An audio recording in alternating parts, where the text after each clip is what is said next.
जो स्त्रियां अपने पति के साथ झगड़ा करती हैं, आखिर उन्हें अंत में कौन सी सजाएं प्राप्त होती हैं। नमस्कार प्रिय दर्शकों, आज एक बार पुनः आप सभी का स्वागत है ज्ञानवर्धक का।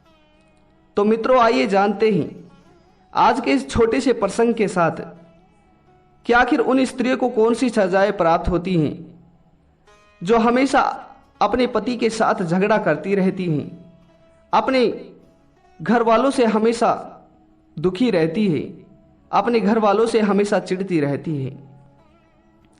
मित्रों, कहते हैं कि जो स्त्रियां होती हैं ये घर की लक्ष्मी होने के साथ साथ ही घर को स्वर्ग बनाने वाली मार्गदर्शी भी होती हैं।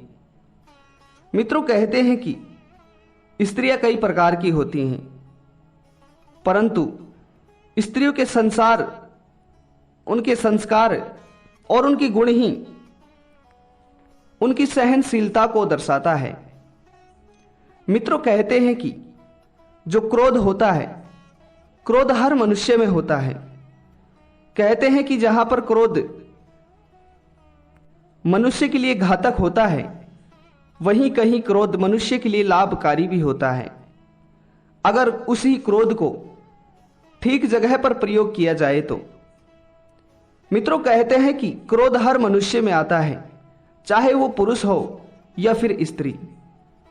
क्रोध हर मनुष्य को आता है और क्रोध गलत नहीं है, बल्कि क्रोध से हम चाहे तो काफी सारे लाभ भी प्राप्त कर सकते हैं। मित्रों, अब आप सोच रहे होंगे कि अगर क्रोध मनुष्य के लिए घातक है तो इसे भगवान ने बनाया ही क्यों। मित्रों, भगवान ने कोई भी किसी भी चीज को गलत नहीं बनाया, परंतु ये बात स्वाभाविक है। क्रोध मनुष्य खुद ही अपने आप में उत्पन्न करता है और मनुष्य प्रेम भी और सहनशीलता भी अपने आप में ही खुद प्रकट करता है।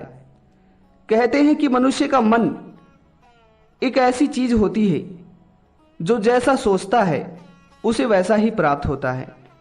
मित्रों, कहते हैं कि मनुष्य का मन कभी किसी के आधार से नहीं चलता है, वो अपनी ही धुन में चलता रहता है। जब मनुष्य को कोई चीज टाइम पे नहीं मिल पाती है या फिर कोई उसकी इच्छा पूर्ति नहीं होती है, तो स्वाभाविक उसके मन में क्रोध की भांति आग जलने लगती है। इसीलिए क्रोध, ईर्ष्या और लालच, अगर इन तीनों चीजों को सही उपयोग में नहीं लिया जाए तो ये मनुष्य की मृत्यु के लिए भी सबसे बड़ा कारण बन सकती हैं।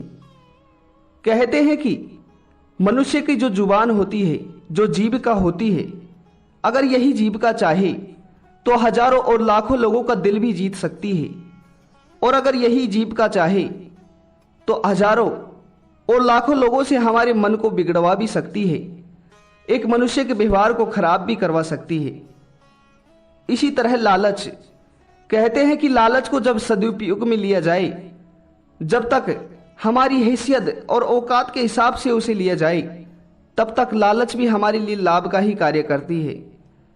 परंतु जब लालच को हम अपने आप से परी कर देते हैं तो वो हमारे लिए ही घातक होने लगती है। इसी तरह मित्रों, ईर्ष्या, कहते हैं कि ईर्ष्या एक जलन का रूप होती है। जब कोई भी मनुष्य हमसे आगे बढ़ने लगता है तो उस मनुष्य से हमें क्षति होने लगती है, और कहते हैं कि ईर्ष्या मनुष्य की अकाल मृत्यु के लिए सबसे बड़ा कारण बनती है। इसी प्रकार मित्रों, जो स्त्रियां होती हैं ये घर की गृहिणी होती है।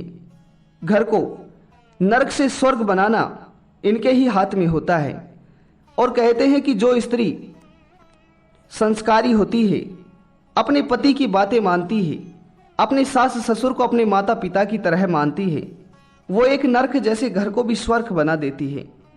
और कहते हैं कि जो स्त्री अपने पति से कटु शब्द की बातें करे, अपने सास ससुर को अपने नौकर की तरह समझे, अपने बाएं हाथ की चाबी समझे, कहते हैं कि उस स्त्री के साथ रहना ही नरक जैसा होता है। ऐसी स्त्री के साथ रहने से तो अच्छा अकेला ही रहना स्वाभाविक होगा। मित्रों, इसी प्रकार आइए आज हम जानते हैं कि आखिर उन स्त्रियों को कौन सी सजा मिलती है जो अपने घर वालों से और अपने पति से झगड़ा करती हैं, उनसे कटु शब्द बोलती हैं, पर पुरुषों में आसक्त रहती हैं। तो मित्रों कहते हैं और गरुड़ पुराण में भी बताया गया है कि जो स्त्रियां अपने पति से झगड़ा करती हैं, अपने माता पिता समान अपने सास ससुर से झगड़ा करती है, उन्हें बुरा भला कहती है, उनकी सेवा ना करे, उनका अपमान करती है, उस स्त्री को जू का जन्म अगले जन्म में मिलता है।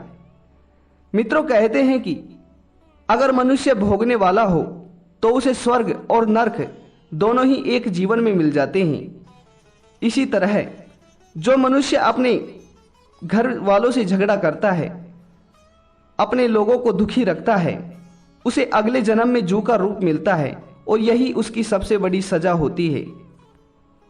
मित्रों कहते हैं कि जो नरक होते हैं वो एक प्रकार का नहीं होता, वो कई प्रकार का होता है। मित्रों मेरे हिसाब से जितने इस धरती पर पाप होते हैं उतने ही प्रकार के नरक होते हैं।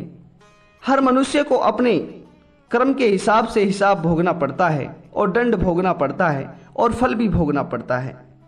तो मित्रों इसी तरह आज का यह प्रसंग आप सभी को कैसा लगा कमेंट बॉक्स के माध्यम से अवश्य बताइएगा।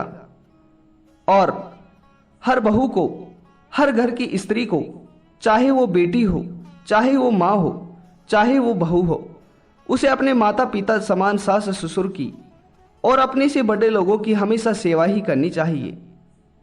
तो मित्रों फिर मिलते हैं अगली वीडियो में, तब तक अपना ख्याल रखिएगा।